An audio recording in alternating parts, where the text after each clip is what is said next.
Hello friends, आपके अपने YouTube channel TRE campus में आपका स्वागत है।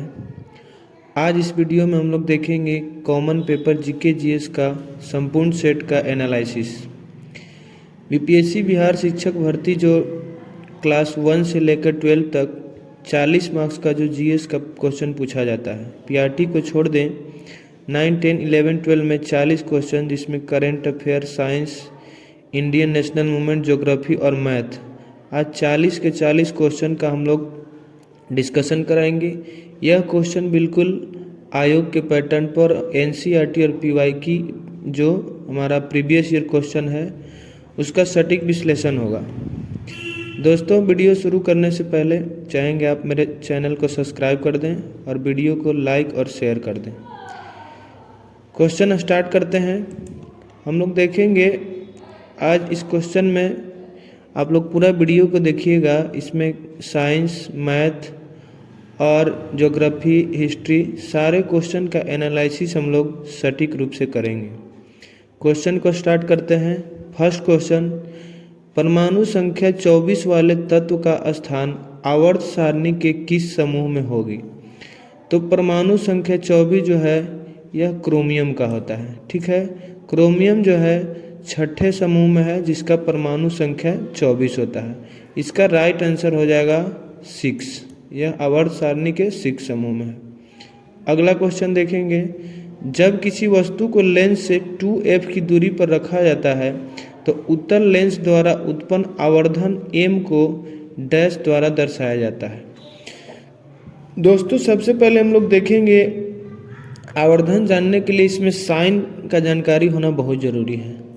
आप लोग जानते होंगे, कोई भी दर्पण या लेंस है, इसके राइट साइड में जो भी होता है यह पॉजिटिव होता है और लेफ्ट साइड का जो डिस्टेंस होता है वह निगेटिव होता है।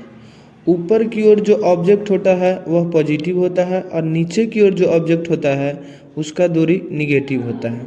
इसी प्रकार हम लोग देखेंगे कि यह उत्तल लेंस का बात किया जा रहा है, तो उत्तल लेंस में जो है प्रतिबिंब बनेगा ऊपर की ओर। ठीक है, प्रतिबिंब बनेगा नीचे की ओर और वस्तु होगा ऊपर की ओर। तो वस्तु की दूरी हो जाएगा या वस्तु की हाइट हो जाएगा आपको निगेटिव और प्रतिबिंब का हाइट हो जाएगा पॉजिटिव। तो हम लोग आवर्धन का फॉर्मूला जानते हैं, हाइट ऑफ इमेज बटा हाइट ऑफ ऑब्जेक्ट। तो हाइट ऑफ इमेज जो क्या है, हाइट ऑफ इमेज जो है निगेटिव है और हाइट ऑफ ऑब्जेक्ट जो है पॉजिटिव है। इसलिए अगर दोनों सेम है तो इसलिए हम लोग का आंसर हो जाएगा -1। इस क्वेश्चन का राइट आंसर हो जाएगा आवर्धन -1। अच्छा, -1 इसलिए हुआ कि जो 2f है, 2f मतलब होता है क्या, सेंटर। ठीक, या इसको वक्रता केंद्र बोलते हैं। तो सेंटर पर जब ऑब्जेक्ट को रखते हैं तो इसका प्रतिबिंब भी सेंटर पर ही बनता है। इस और वस्तु का जो प्रतिबिंब होता है वह वस्तु के बराबर ऊंचाई का होता है, इसलिए इसका आवर्धन 1 होगा। और चूंकि प्रतिबिंब का जो है ऊंचाई पॉजिटिव और वस्तु का ऊंचाई निगेटिव है, इसलिए इसका आंसर जो है -1 होगा। अगला क्वेश्चन, स्लाइडेन और स्वान द्वारा दिया गया कोशिका सिद्धांत निम्नलिखित में से किन जीवों पर लागू नहीं होता है? यह जो है विषाणुओं पर लागू नहीं होता है। अगला क्वेश्चन, एक त्रिभुजाकार कांच के प्रिज्म के माध्यम से अपवर्तित होने वाली प्रकाश किरण के लिए विचलन कोण किसके बीच का कोण होता है? तो ये जो विचलन कोण है अपवर्तित किरण और निर्गत किरण के बीच का कोण होता है। हम लोग देखेंगे, यह जो प्रिज्म है इसमें जो आपतित होने वाली जो किरण होता है इसको हम लोग बोलेंगे आपतित किरण।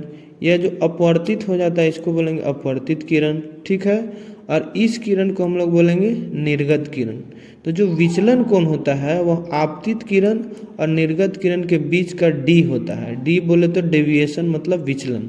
तो विचलन कोण अपवर्तित किरण और निर्गत किरण, यहाँ पे आप लोग देख सकते हैं, यह जो है निर्गत किरण है और यह जो है अपवर्तित किरण, इसके बीच के कोण को हम लोग बोलते हैं विचलन कोण।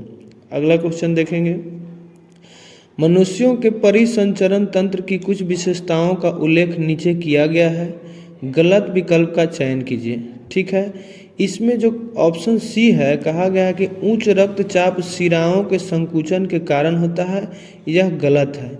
यह जो है आपके धमनियों के सिकुड़न के कारण होता है, न कि शिराओं के संकुचन के कारण।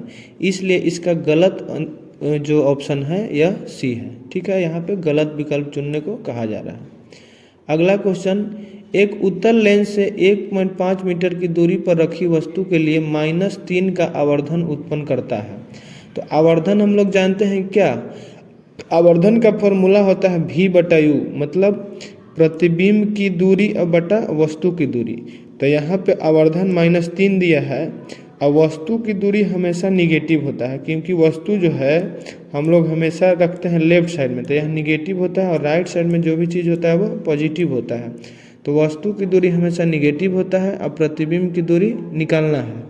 ठीक है, तो -3 दिया है, तो हम लोग -3 गुने -1.5 करेंगे, तो इसका आ जाएगा आपको क्या पूछ रहा है, पूछा जा रहा प्रतिबिंब की दूरी, तो प्रतिबिंब की दूरी हो जाएगा 4.5। इसका राइट आंसर हो जाएगा बी। ठीक है, ध्यान रखेंगे कि यह पॉजिटिव में होगा, इसलिए कि आवर्धन दिया हुआ है -3, और हम ध्यान रखेंगे कि U जो होता है वस्तु की दूरी हमेशा निगेटिव होता है। अब प्रतिबिंब की दूरी किसमें, उत्तल लेंस में जब पूछा जा रहा है तो यह प्रतिबिंब की दूरी उत्तल लेंस में पॉजिटिव होता है, इसलिए आपको जो प्रतिबिंब की दूरी पूछा जा रहा है वह 4.5 मीटर होगा। अगला क्वेश्चन, सार्वत्रिक गुरुत्वाकर्षण नियतांक, ठीक है, इन्वर्सनल जो है ग्रेविटेशनल कांस्टेंट पूछा जा रहा है।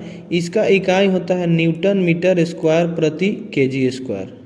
अगला क्वेश्चन देखेंगे, 2 कार्बन परमाणुओं के बीच दोहरे बंधन वाले असंतृप्त हाइड्रोकार्बन एल्कीन्स का एक सामान्य सूत्र क्या होगा।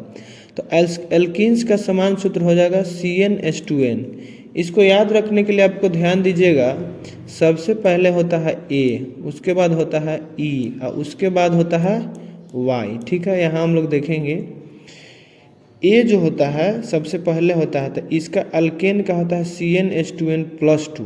उसके बाद E आता है तो एल्कीन होता है, एल्कीन के लिए हम लोग -2 कर देते हैं इसमें से, तो यह हो जाएगा CnH2n+2। अब E के बाद Y आता है तो इसमें से भी -2 कर देते हैं, तो CnH2n-2। तो याद रखेंगे कि जिसमें A आएगा उसमें CnH2n+2, जिसमें E आएगा सिर्फ CnH2n और जिसमें Y आएगा CnH2n-2। अगला क्वेश्चन देखेंगे तो इसका राइट आंसर हो जाएगा CnH2n। अगला क्वेश्चन देखेंगे, रक्षा अनुसंधान और विकास संगठन द्वारा विकसित GM प्रणाली किससे संबंधित है। यह जो है एंटी टैंक मिसाइल है, याद रखेंगे। अगला क्वेश्चन, हाल ही में किस राज्य में लोंगटे महोत्सव न्यासी जनजाति द्वारा शुरू किया गया है। यह लोंगटे महोत्सव जो है अरुणाचल प्रदेश द्वारा शुरू किया गया है, आप लोग याद रखेंगे। यह जो है अरुणाचल प्रदेश द्वारा शुरू किया गया है। अगला क्वेश्चन देखेंगे हम लोग, विश्व के पहले पोर्टेबल आपदा अस्पताल का अनावरण किस देश में किया गया है। यह भारत में किया गया है। अगला क्वेश्चन देखेंगे, विश्व डिजिटल प्रतिस्पर्धात्मक रैंकिंग 2023 में भारत का स्थान क्या है। भारत का स्थान इसमें 49वां है। वर्ल्ड डेवलपमेंट कॉम्पिटिटिव रैंकिंग, इसमें क्या है, भारत का स्थान 49वां है। अगला क्वेश्चन, दिसंबर 2023 में किस क्रिकेटर को जम्मू कश्मीर के लिए युवा मतदाता जागरूकता राजदूत नियुक्त किया गया है। यह सुरेश रैना को नियुक्त किया गया है। अगला क्वेश्चन, हाल ही में भारत की अब तक की सबसे बड़ी जल विद्युत परियोजना सुबनसिरी बांध परियोजना। सुबनसिरी बांध परियोजना जो है इसका राइट आंसर हो जाएगा आपको अरुणाचल प्रदेश। सुबनसिरी जो नदी है वह ब्रह्मपुत्र की सबसे बड़ी सहायक नदी है, याद रखिएगा। सुबनसिरी बांध जो है यह बना अरुणाचल प्रदेश में। सुबनसिरी नदी जो है यह ब्रह्मपुत्र की सबसे बड़ी सहायक नदी है। अगला क्वेश्चन देखेंगे, हाल ही में खबरों में रही आर वैशाली किस खेल से संबंधित है। आर वैशाली जो है आपको शतरंज से संबंधित है। आर वैशाली शतरंज से संबंधित है। अगला क्वेश्चन, दिसंबर 2023 में तमिलनाडु को पीछे कर कौन सा राज्य भारत की दूसरी सबसे बड़ी अर्थव्यवस्था उत्तर प्रदेश की है। दूसरी सबसे बड़ी अर्थव्यवस्था उत्तर प्रदेश बन गया है तमिलनाडु को पीछे छोड़कर। अगला क्वेश्चन देखेंगे, द्वितीय गोलमेज सम्मेलन में श्रीमती सरोजनी नायडू ने किसके द्वारा नामित सदस्य के रूप में हिस्सा लिया? सरोजनी नायडू ने भारत सरकार द्वारा नामित सदस्य के रूप में हिस्सा लिया था। द्वितीय गोलमेज सम्मेलन का हम लोग बात करें तो यह 1931 में हुआ था। कब हुआ था? 1931 में। निम्नलिखित में से किसने लंदन में आयोजित तीनों गोलमेज सम्मेलन में, तो भीमराव अंबेडकर जी ने तीनों गोलमेज सम्मेलन में भाग लिया था। अगला क्वेश्चन, लखनऊ में 1857 के विद्रोह का नेतृत्व किसने किया? तो लखनऊ में 1857 के विद्रोह का नेतृत्व किया था बेगम हजरत महल। तात्या टोपे जो है यह किए थे कानपुर से, तात्या टोपे कानपुर से।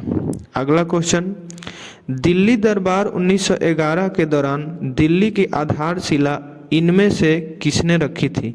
दिल्ली की आधारशिला जो है जॉर्ज पंचम के द्वारा रखा गया था। अगला क्वेश्चन देखेंगे, मुस्लिम लीग के 1943 के कराची अधिवेशन में कौन सा नारा दिया गया था? मुस्लिम लीग के 1943 के कराची अधिवेशन में बांटो और छोड़ो का नारा दिया गया था। आप लोग जानते हैं कि मुस्लिम लीग की स्थापना 1906 में हुआ, जिसकी स्थापना आगा खां और सलीम उल्लाह खां के द्वारा किया गया था। अगला क्वेश्चन देखेंगे, असहयोग आंदोलन के दौरान चौरी चौरा की घटना उत्तर प्रदेश के किस जिला में हुई? तो यह उत्तर प्रदेश के गोरखपुर जिला में हुआ था। चौरी चौरा घटना कब हुआ था? यह 5 फरवरी 1922 को हुआ था। याद रखेंगे, चौरी चौरा कांड जो है 5 फरवरी 1922 को उत्तर प्रदेश के गोरखपुर जिले में हुई थी। अगला क्वेश्चन देखेंगे, उस डच का नाम बताइए जिसने भारत में आधुनिक शिक्षा के संवर्धन में राजा राममोहन राय की मदद की थी। तो यह डेविड हेयर जो था राजा राममोहन राय का मदद किया था। किताबुल हिंद किस यात्री एवं विद्वान की कृति है? तो यह अलबरूनी की कृति है। अलबरूनी जो है यह एक विद्वान थे और उन्हीं का कृति है किताब उल हिंद। अगला क्वेश्चन देखेंगे, निम्नलिखित में से किस वन को मानसून वन के नाम से जाना जाता है? तो मानसून वन हम लोग जानते हैं कि उष्णकटिबंधीय पर्णपाती वन को मानसून वन के नाम से जाना जाता है। अगला क्वेश्चन देखेंगे, अरुण, बरून और तमूर नदियाँ डैश नदी का हिस्सा है? अरुण, बरून और तमूर नदियाँ जो है यह कोसी नदी का हिस्सा है। यह जो है कोसी नदी का हिस्सा है। अगला क्वेश्चन देखेंगे, स्वेज नहर नामक कृत्रिम जलमार्ग इनमें से किन सागरों को जोड़ता है? तो याद रखेंगे कि स्वेज नहर जो है भूमध्य सागर और लाल सागर को जोड़ता है। स्वेज नहर भूमध्य सागर और लाल सागर को जोड़ता है।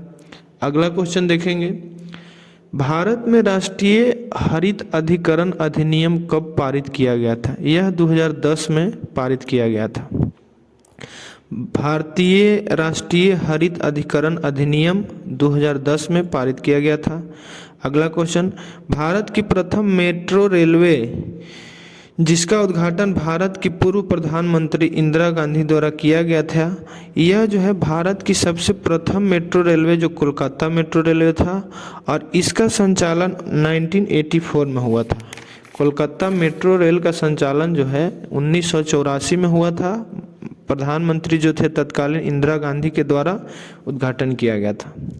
अगला क्वेश्चन, भ्रंश समतल के साथ चट्टानों के खिसकने के कारण उत्पन्न होने वाले भूकंप को क्या कहा जाता है? तो भ्रंश समतल के चट्टानों के खिसकने के कारण उत्पन्न होने वाले भूकंप को विवर्तनिक भूकंप कहा जाता है। अगला क्वेश्चन, निम्नलिखित में से कौन सा जलडमरू मध्य आर्कटिक महासागर को प्रशांत महासागर से जोड़ता है? यह बेरिंग जलडमरू मध्य जो है आर्कटिक महासागर को प्रशांत महासागर से जोड़ता है। अगला क्वेश्चन, मुजफ्फरपुर, दरभंगा तथा चंपारण जिला में कौन सी मिट्टी अधिकांशतः पाई जाती है? इसका आंसर होगा नवीन जलोढ़ मिट्टी। यहाँ पे जो है आपको दरभंगा, मुजफ्फरपुर और चंपारण में नवीन जलोढ़ मिट्टी पाई जाती है। ठीक है, इस मिट्टी से जो है धान, गेहूं, पटसन आदि सहायक होता है। आप लोग जानते हो कि मिट्टी के अध्ययन को क्या बोलते हैं? तो मिट्टी के अध्ययन को पेडोलॉजी बोला जाता है। अगला क्वेश्चन देखेंगे, अब मैथ का क्वेश्चन है। उस त्रिभुज का क्षेत्रफल ज्ञात कीजिए जिसकी दो भुजाएं 18 सेंटीमीटर और 10 सेंटीमीटर है तथा उसका परिमाप 42 सेंटीमीटर है। तो आप ध्यान देंगे कि किसी भी त्रिभुज का परिमाप क्या होता है, किसी भी त्रिभुज का परिमाप होता है तीनों भुजाओं का योग।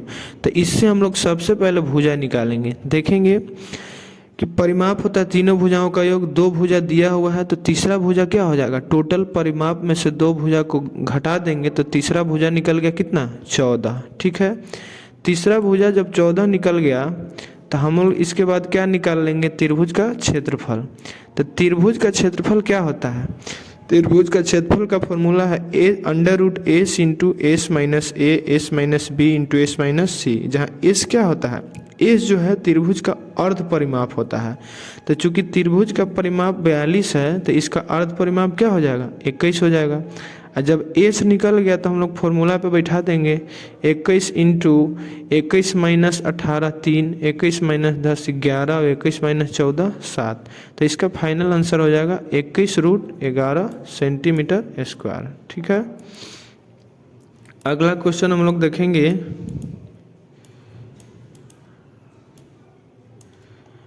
अगला क्वेश्चन है n इंटू ए बराबर 2, एन बी बराबर 4, तो N P A into B का मान ज्ञात कीजिए। तो इसका फॉर्मूला होता है N P A into B बराबर 2 to the power n into A गुने बी। तो 2 इंटू एन के पावर a इंटू एन के पावर b जो है, तो इसका वैल्यू दिया हुआ है 2 और 4। तो 2 के पावर 2 गुने 4 बराबर 2 के पावर टोटल 8 हो जाएगा। इसका राइट आंसर ए हो जाएगा। अगला क्वेश्चन देखेंगे। 400 और 430 के बीच कितनी अभाज्य संख्याएं हैं। देखिए 400 और 430 के बीच में, तो अभाज्य संख्या क्या होता है, जो एक और स्वयं के अलावा किसी और से नहीं कटे। ठीक है, तो 400 और 430 के बीच अभाज्य संख्या पहला हो जाएगा 401, उसके बाद हो जाएगा क्या 409, उसके बाद 419, उसके बाद 421। तो टोटल कितना हो गया 1 2 3 4। इसका राइट आंसर हो जाएगा 4। ठीक है, अगला क्वेश्चन देखेंगे। समीकरण x into x plus 3 minus 8 बराबर 2 into x plus 3 into x minus 3 के मूलों की प्रकृति के संबंध में इनमें से कौन सा कथन सत्य है। यह मूलों के बारे में पूछा जा रहा है, तो मूल हम लोग निकालेंगे। यह जो क्वेश्चन है इसको हम लोग सबसे पहले क्या करेंगे, हल करेंगे। जैसे x square plus 3x minus 8 बराबर ये हो गया। फाइनली इसका समीकरण क्या आया, x square minus 3x minus 10 बराबर 0। ठीक है, यह समीकरण है। तो इससे मूल का प्रकृति पूछ रहा था। डी जो होता है विवेचक हम लोग निकालेंगे। इसका सूत्र होता है बी स्क्वायर माइनस 4ac। ठीक है, तो डी जब निकाले तो हम लोग को आ गया क्या 49। तो 49 क्या है, प्लस में है। तो जब प्लस में है इसका मतलब कि 0 से बड़ा है। तो याद रखेंगे कि जब d का मान ग्रेटर देन 0 यानी 0 से बड़ा होगा, पॉजिटिव होगा, तो मूल जो वास्तविक होगा और असमान होगा। असमान बोले तो दोनों मूल का अलग वैल्यू का मान अलग होगा और यह जो है वास्तविक होगा। तो ऑप्शन में हम लोग देखेंगे मूल वास्तविक और असमान होंगे। इसका राइट आंसर सी हो जाएगा। अगला क्वेश्चन देखेंगे। संख्या 2.5 और 0.175 का लघुत्तम समावर्तक मतलब एलसीएम निकालना है। ठीक है, तो एलसीएम हम लोग कैसे निकालते हैं, सबसे पहले इसको हम लोग क्या करेंगे, इसको हम लोग पॉइंट को हटा देंगे। तो पॉइंट को हटाने के लिए क्या करेंगे, जो 2.5 है इसको हम लोग 25 लिख सकते हैं और एक पॉइंट के नीचे क्या करेंगे, एक जीरो बैठा देंगे। तो इसको काटेंगे तो 5/2 हो जाएगा। 0.175 है तो इसको 3 अंक के बाद पॉइंट है तो नीचे 3 को जीरो दे देंगे, तो काटेंगे तो ये हो जाएगा 7/40। अब दो भिन्न आ गया, एक आ गया 5/2 और दूसरा भिन्न है 7/40। तो हम लोग जानते हैं कि भिन्नों का एलसीएम क्या होता है। अगर एलसीएम पूछता है तो ऊपर में लिखते हैं कि अंश का एलसीएम और बटा हर का एचसीएफ। तो अंश कितना कितना है 5 है और 7 है, और हर कितना है 2 और 40। ठीक है, तो 5 और 7 का एलसीएम हो जाएगा 35 और 2 और 40 का एचसीएफ हो जाएगा 2। तो 35/2 करेंगे तो फाइनल आंसर हम लोग को आएगा 17.5। अब देखेंगे 17.5 ऑप्शन ए में है। अगला क्वेश्चन देखेंगे। यह कहा जा रहा है कि 7 रुपया में 10 पेन बेचने पर एक विक्रेता को 40% का लाभ प्राप्त होता है। तो एक पेन का क्रय मूल्य कितना है? इसमें सोचने वाली बात यह है कि 7 रुपया में 10 पेन बिक रहा है, तो इसका क्रय मूल्य क्या हो जाएगा? 7/10। ठीक है, याद रखेंगे आप लोग एक चीज़ कि किसी भी चीज़ का क्रय मूल्य अपने आप में 100% होता है। ठीक है, तो एक विक्रेता को 40% का लाभ प्राप्त होता है, तो अपने आप में 100% होता है। जब इसको 40% लाभ प्राप्त हो रहा है तो यह टोटल कितना हो गया? 140%। आप लोग यहाँ देखेंगे कि यह बिक रहा है कितना में? 7 रुपया में 10 पेन, तो इसका विक्रय मूल्य हो जाएगा कितना? विक्रय मूल्य हो जाएगा 7/10 रुपया। ठीक है, तो जब क्रय मूल्य अपने आप में 100% होता है, इसको 40% लाभ हो रहा है, बिक रहा है ना, तो बिक रहा है तो 40% लाभ मिल रहा है। क्रय मूल्य 100 था तो टोटल हो गया 140। अब यहाँ पे हम लोग क्रय मूल्य निकालने के लिए तुलना करेंगे कि 7/10 जो क्रय मूल्य है, यह विक्रय मूल्य है, यह अपने आप में क्या है? 140% है। यहाँ 140 लिखे हैं, लेकिन हम लोग को निकालना है क्रय मूल्य। तो क्रय मूल्य अपने आप में 100% होता है, तो 7/10 के तुलना कर दिए 140 से, और निकालना है क्रय मूल्य तो 100 से गुना कर दिए, तो 2 जीरो से 2 जीरो कट गया, अब बच गया 7/14, तो हो गया 1/2। इसलिए 0.5 मतलब 50 पैसा इसका फाइनल आंसर हो जाएगा। ठीक है, एक पेन का क्रय मूल्य कितना हो जाएगा? 50 पैसा। अगला क्वेश्चन देखेंगे। अब जो है इस क्वेश्चन में बहुलक ज्ञात करना है। इसको आप लोग ध्यान से देखेंगे, लोग कई बार फॉर्मूला रटते हैं लेकिन भुला जाते हैं।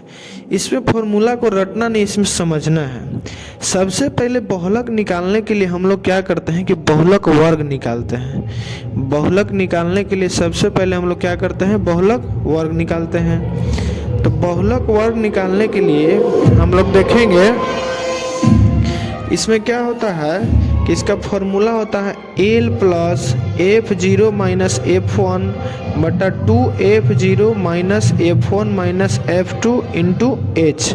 ठीक है, जिसमें क्या होता है? L जो होता है बहुलक वर्ग का निम्न सीमा होता है। ठीक है, H जो होता है उसके बीच का डिफरेंस होता है। F0 जो होता है बारंबारता बारंबारता होता है। ठीक है, F1 जो होता है उससे पहले वाला बारंबारता होता है, F2 जो है उससे बाद वाला बारंबारता होता है। तो हम लोग फॉर्मूला में देखेंगे कि 50 से 60 के बीच में जो इसका है क्या है?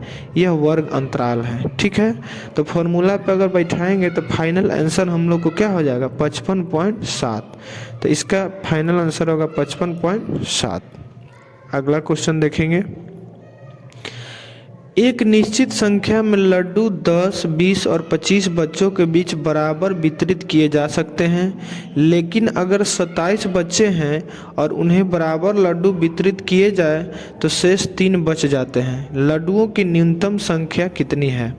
अब यहाँ पे ध्यान देने वाली बात है कि सबसे पहले पूछा जा रहा है कि लड्डुओं की न्यूनतम संख्या क्या है। तो जहाँ भी लोएस्ट नंबर पूछा जाता है वहाँ हम लोग क्या निकालते हैं? वहाँ हम लोग एलसीएम निकालते हैं। ठीक है, तो सबसे पहले एलसीएम निकालने के लिए यहाँ कह रहा है कि 10, 20 और 25 बच्चों के बीच बराबर वितरित किया जाता है, लेकिन 27 बच्चे और उन्हें बराबर लड्डू दिए जाते हैं, तो 3 शेष बच जाते हैं। तो दिया जाता है 10, 20, 25, तो इसका हम लोग जो एलसीएम निकालेंगे संख्या भी उसी के मल्टीपल में होगा। तो इसका एलसीएम निकालेंगे 10, 20 और 25 का, तो एलसीएम इसका हो जाएगा कितना? 100 एलसीएम हो जाएगा। तो हम लोग क्या करेंगे कि इसी के मल्टीपल में संख्या हो जाएगा। तो संख्या मान लीजिए 100K। ठीक है, तो संख्या जब 100K हो गया तो हम लोग अकॉर्डिंग टू क्वेश्चन देखेंगे कि कह रहा है कि 27 बच्चे को बांटते हैं तो 3 शेष बच जाता है। तो 3 शेष बच जाता है तो क्या करेंगे? यह 100K जो टोटल संख्या उसमें से 3 को घटा देंगे, तो यह 27 बच्चों में बराबर बराबर बांट दिया जाएगा। ठीक है, तो यहाँ पर K का मान हम मान लिए 3 रखते हैं। ठीक है, तो 3 मान रखते हैं, तो 100 गुने 3 और माइनस 3 जब करेंगे तो यह 27 से विभाज्य हो जाना चाहिए। तो इसको हल करेंगे 100 में 3 से, तो 300 माइनस 3 बराबर 297, और 297 जो है 27 से विभाज्य है। तो जब यहाँ इक्वेशन जो है सेटिस्फाइड हो जा रहा है, इसका मतलब कि K का मान 3 ही होगा। तो K का मान 3 होगा तो संख्या कितना हो जाएगा? 100 गुने 3 बराबर 300। ठीक है, थैंक यू। बस इतना ही क्वेश्चन था। पूरा वीडियो देखने के लिए धन्यवाद। आपसे एक बार रिक्वेस्ट करेंगे, कृपया चैनल को सब्सक्राइब कर दें, वीडियो को लाइक और शेयर कर दें।